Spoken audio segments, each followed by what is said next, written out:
के लिए इजराइल और अमेरिका ने बड़ा प्लान तैयार कर दिया है। अब कहा यह जा रहा है कि अगर ईरान ने इजराइल पर हमला किया तो सबसे बड़ा नुकसान ईरान का ही होने वाला है, क्योंकि बाइडेन और नेतन्याहू ने ईरान को चौथे फ्रंट पर घेर लिया है। ये रिपोर्ट देखिए।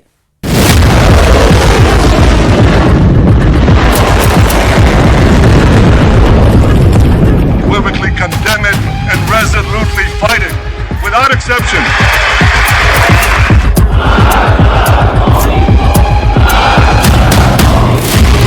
Allahu Akbar.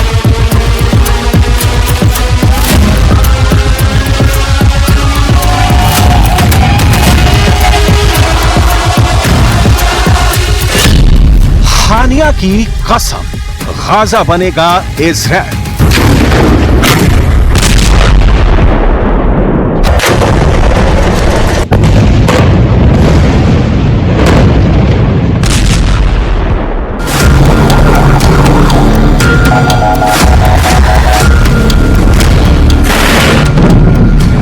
इकतीस जुलाई 2024 को हमास चीफ हानिया को इस्माइल ने तेहरान में ऐसी मौत मारा है कि उसके बाद से पूरा अरब वर्ल्ड हानिया के बदले की कस्में खा रहा है। इन हालातों में ईरान सबसे बुरी तरह से फंस गया है।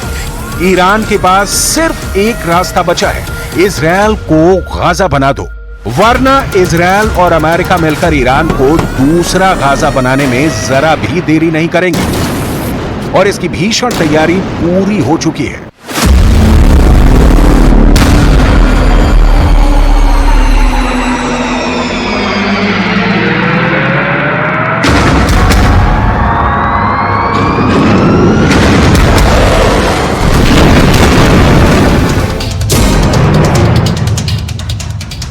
ईरान पर इस वक्त इजराइल से खूनी बदला लेने का बहुत ज्यादा दबाव आ चुका है, लेकिन इधर इजराइल ने ईरान को साफ चेतावनी दी है कि अगर इजराइल पर ईरान की तरफ से हमला हुआ तो ईरान पर ऐसा हमला होगा कि उसकी आने वाली नस्लें तक याद रखेंगी। इजराइल की खुफिया एजेंसियां मोसाद और शिन बेत ने जो इनपुट पीएम नेतन्याहू को दिए हैं, उसके हिसाब से इजराइल 72 घंटे के अंदर ईरान की IRGC और हिजबुल्लाह के टॉप कमांडरों को मार देगी, ताकि ईरान और हिजबुल्लाह की तरफ से जंग पर बड़े फैसले लेने वाला कोई नहीं बचे। इधर इजराइल को अमेरिका से जबरदस्त साथ मिलने लगा है, जिसने पूरे मिडिल ईस्ट को आग में झोंकने का काम किया है। जरा देखिए समंदर में कैसे अमेरिकी नौसेना के घातक युद्धपोत इजराइल का साथ देने के लिए पहुंच रहे हैं। ईरान और हिजबुल्लाह के हमले को देखते हुए अमेरिका ने अपनी सेना को समंदर में उतार दिया है। जानकारी के मुताबिक अमेरिका ने मिडिल ईस्ट में अतिरिक्त लड़ाकू विमान और नौसेना के युद्धपोत उतारे हैं। मध्य पूर्व और यूरोप में अतिरिक्त नौसेना क्रूजर और डिस्ट्रॉयर भेजने की मंजूरी अमेरिकी रक्षा मंत्री लॉयड ऑस्टिन ने दे दी है। अमेरिका ईरान की घातक बैलिस्टिक मिसाइलों को मार गिराने की तैयारी कर चुका है। इसके अलावा अमेरिका में लड़ाकू विमानों का एक अतिरिक्त स्क्वाड्रन भी ईरान से मुकाबले के लिए तैयार हो चुका है। अमेरिका के रक्षा मंत्री लॉयड ऑस्टिन ने USS Abraham Lincoln career strike group को तैनात करने का ऐलान कर दिया है।